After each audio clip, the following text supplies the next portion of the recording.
नमस्कार दोस्तों, मैं Khushhal Maurya Shri SRS classes RK में आपका स्वागत है। हम लोग पढ़ रहे हैं केमिस्ट्री कक्षा 9 का रसायन विज्ञान। आज हम स्टार्ट करने वाले हैं परमाणु और अणु।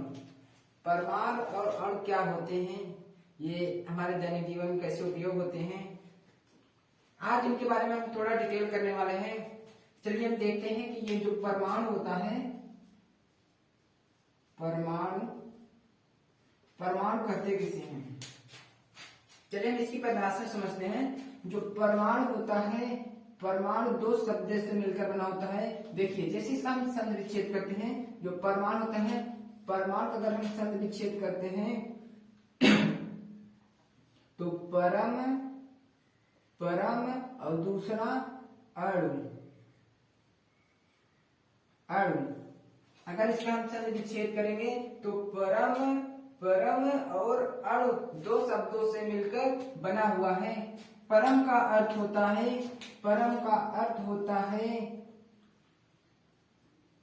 सूक्ष्मतम।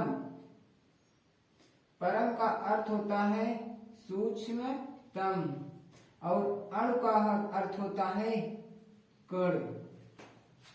यानी परमाणु वह सूक्ष्मतम कण है जो छोटे छोटे कणों से मिलकर बना हुआ होता है। यानी जो परमाणु होता है वह सूक्ष्मतम कण है जो विभाज्य नहीं है। अब इसको हम और तोड़ नहीं सकते हैं। इस जो परमाणु है इसको अब कई टुकड़ों में बांट नहीं सकते, इसीलिए इसको हम कहा जाता है परमाणु। परम और धन अणु। परम का अर्थ होता है सूक्ष्मतम, क्या सूक्ष्मतम, और अणु का अर्थ होता है कण। यानी ऐसी कण जो सूक्ष्मतम होता है, जिसको हम विभाजित नहीं कर सकते हैं, कई खंडों में नहीं तोड़ सकते हैं, उसको हम क्या कहते हैं परमाणु। जो परमाणु होता है, जैसे देख लीजिए हमारे जैसे जो किताब होता है बच्चे, क्या किताब जो हमारा होता है वो कागज छोटे छोटे अणुओं से मिलकर बना हुआ होता है। अब इनको हम और छोटा नहीं तोड़ सकते हैं।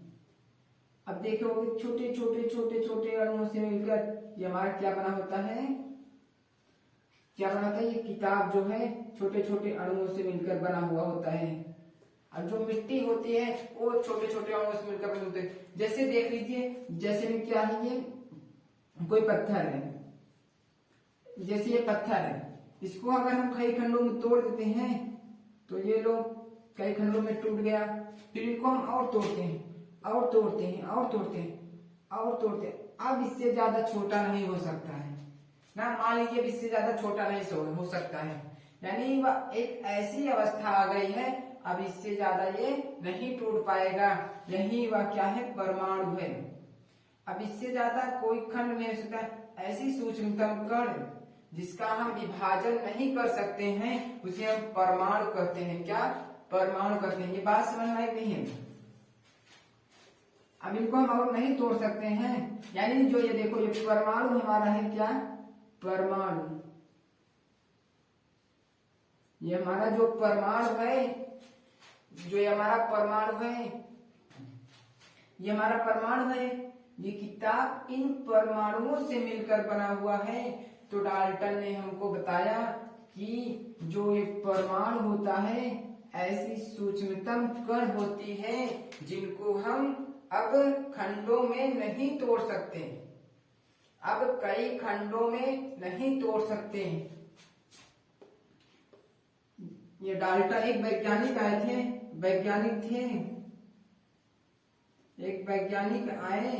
उन्होंने बताया कि जो परमाणु होता है, कौन थे, डाल्टन नामक वैज्ञानिक थे, जो बताया कि परमाणु को अब टुकड़ों में नहीं तोड़ा जा सकता है।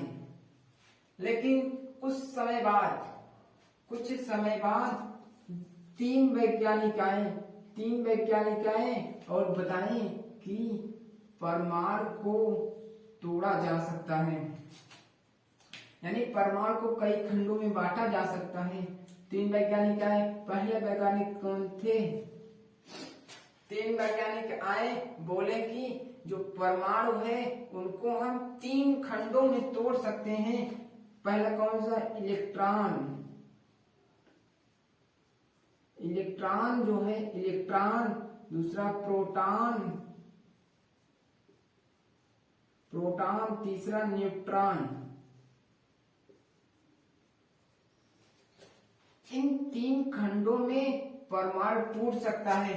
डाल्टन भैया बताएं कि जो परमाणु है उनको हम अब नहीं तोड़ सकते, लेकिन कुछ समय बाद 3 वैज्ञानिक आए। वो वैज्ञानिक कौन थे?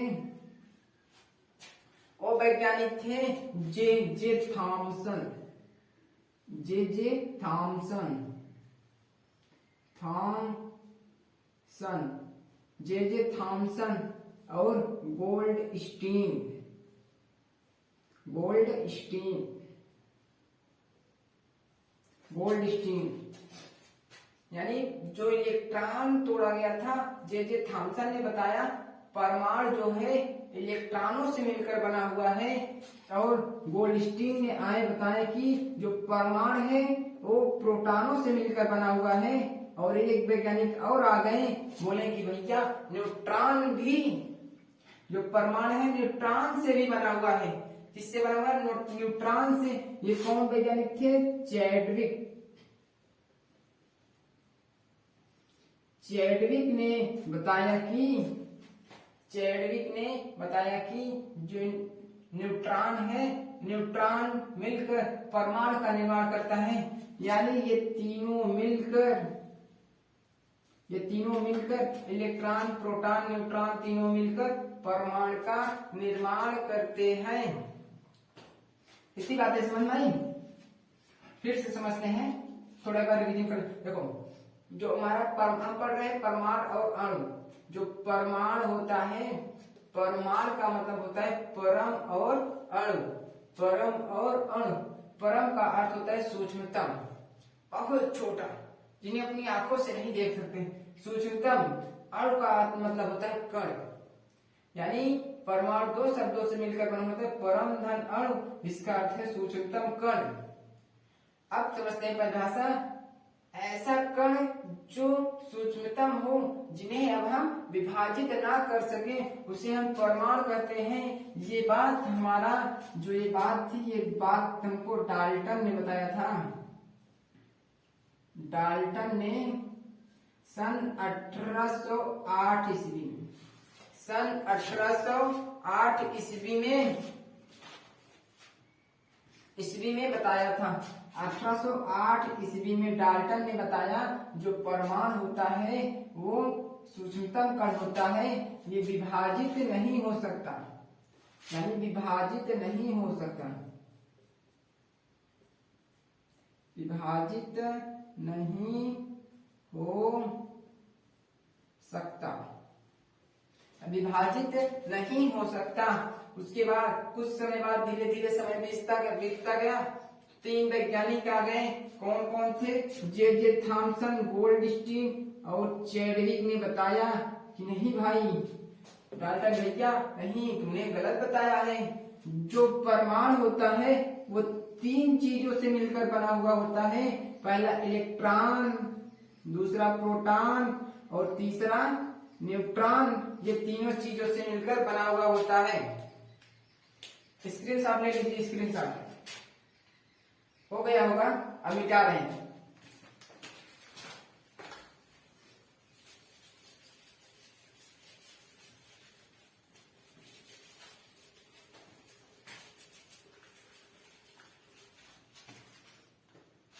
चलिए आगे समझते हैं।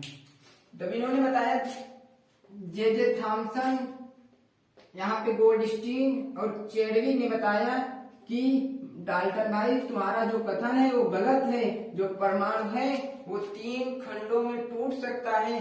3 चीजों से मिलकर बना हुआ है, वो इलेक्ट्रॉन, प्रोटॉन और न्यूट्रॉन तीनों से मिलकर बना हुआ है। तब कुछ समय बाद बात फंस गई कि जो इलेक्ट्रॉन है, इलेक्ट्रॉन, प्रोटॉन और न्यूट्रॉन, ये तीनों जो है इस परमाणु में कैसे व्यवस्थित होंगे, यानी परमाणु में जो हमारा परमाणु था इसमें कैसे व्यवस्थित होंगे, कैसे व्यवस्थित होंगे। परमाणु हमारा, परमाणु में जो इलेक्ट्रॉन प्रोटॉन न्यूट्रॉन हो कैसे रहे होंगे, किस तरह से व्यवस्थित होंगे।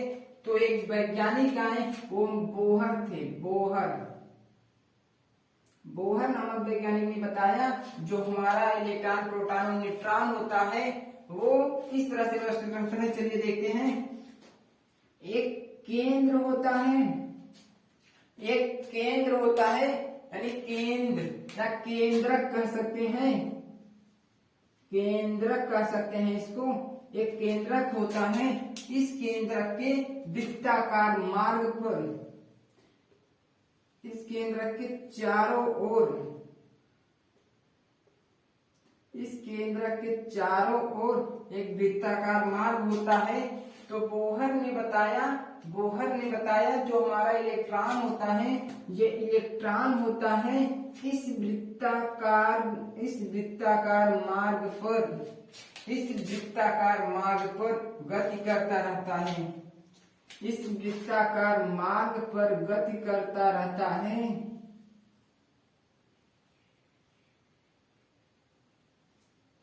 इस वृत्ताकार मार्ग पर गति करता रहता है। और जो हमारा प्रोटॉन होता है और न्यूट्रॉन होता है, इसके अंदर, इस केंद्रक के अंदर होता है, इस केंद्रक के अंदर होता है, इस केंद्रक के अंदर होता है। क्या, देखो फिर समझो। एक हमारा ये केंद्रक है, केंद्रक के चारों वृत्ताकार मार्ग है। इस वृत्ताकार मार्ग पर हमारा इलेक्ट्रॉन गति करता रहता है, ये वृत्ताकार है, वृत्ताकार मार्ग पर हमारा इलेक्ट्रॉन जो है गति करता रहता है। और जो ये केंद्रक है, इस केंद्रक में हमारा प्रोटॉन और न्यूट्रॉन दोनों रहते हैं। अब इन प्रोटॉन, देखो प्रोटॉन और न्यूट्रॉन, अब आप समझते हैं इलेक्ट्रॉन जो होता है इसको हम ई से दर्शाते हैं और प्रोटॉन को P+ से दर्शाते हैं और न्यूट्रॉन को N से दर्शाते हैं।